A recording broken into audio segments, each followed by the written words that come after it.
Elle est au cœur de cette dynamique que connaît la coopération entre le Maroc et la France. Je vous parle de la présidente de la Chambre française de commerce et d'industrie du Maroc. Elle est en direct de Casablanca avec nous, Claudia Godio-Francisco. Bonsoir et merci d'avoir accepté notre invitation. Bonsoir, merci beaucoup pour votre invitation. Très heureuse d'être avec vous ce soir.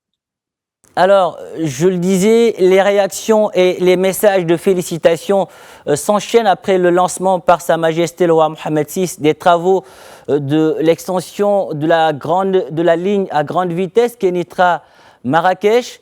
À votre niveau, comment avez-vous accueilli le lancement de ce gigantesque chantier ? Écoutez, je crois qu'aujourd'hui, on fête un vrai projet et une vraie vision royale. On ne peut que se féliciter de cette très bonne nouvelle, qui est le fruit de la vision éclairée de Sa Majesté le roi Mohammed VI. C'est un projet à grande vitesse, justement, hein, avec un impact colossal sur plusieurs volets.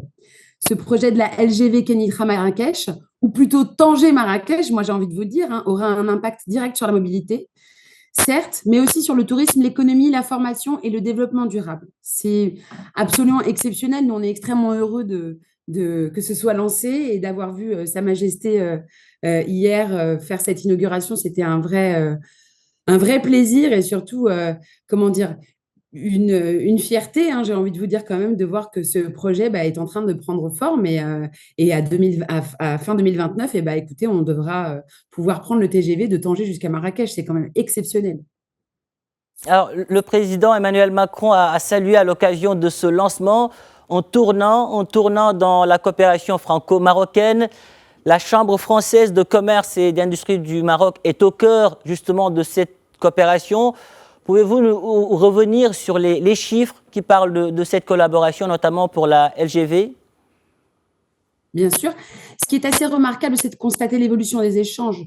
De 2012 à 2022, les importations de la France en provenance du Maroc ont augmenté de 112%, du fait de l'intégration croissante du Maroc dans les chaînes de valeur mondiales, notamment dans le secteur automobile.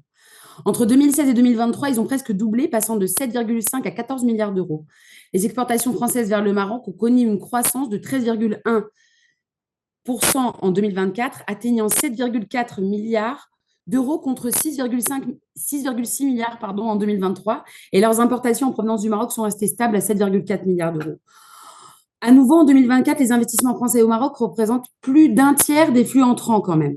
La France est le premier investisseur étranger au Maroc, avec plus de 1000 filiales représentant 150 000 emplois directs. Le Maroc est également le premier investisseur africain en France, c'est important, ce qui symbolise la réciprocité de notre relation et l'imbrication de nos écosystèmes industriels. La France a fait le choix de travailler étroitement avec le Maroc, non seulement en tant que partenaire commercial, mais aussi en tant qu'allié stratégique dans la chaîne de valeur de plusieurs industries. Nous sommes donc extrêmement contents de pouvoir partager l'expertise française dans ce domaine ferroviaire, que ce soit en termes de génie civil, d'études d'avant-projet, de rames, de systèmes de signalisation ou de TGV de dernière génération. 18 trains de la société Alstom seront donc dans ce projet, c'est quand même exceptionnel. Les trains seront produits en France avant d'être testés au Maroc.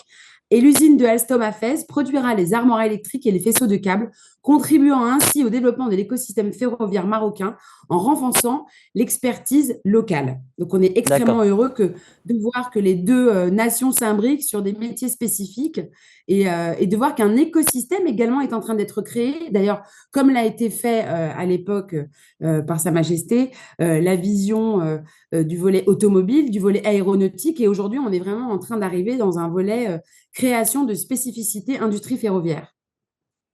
Claudia Godio-Francisco, merci. Merci pour toutes ces précisions. Merci. Merci d'avoir répondu à nos questions.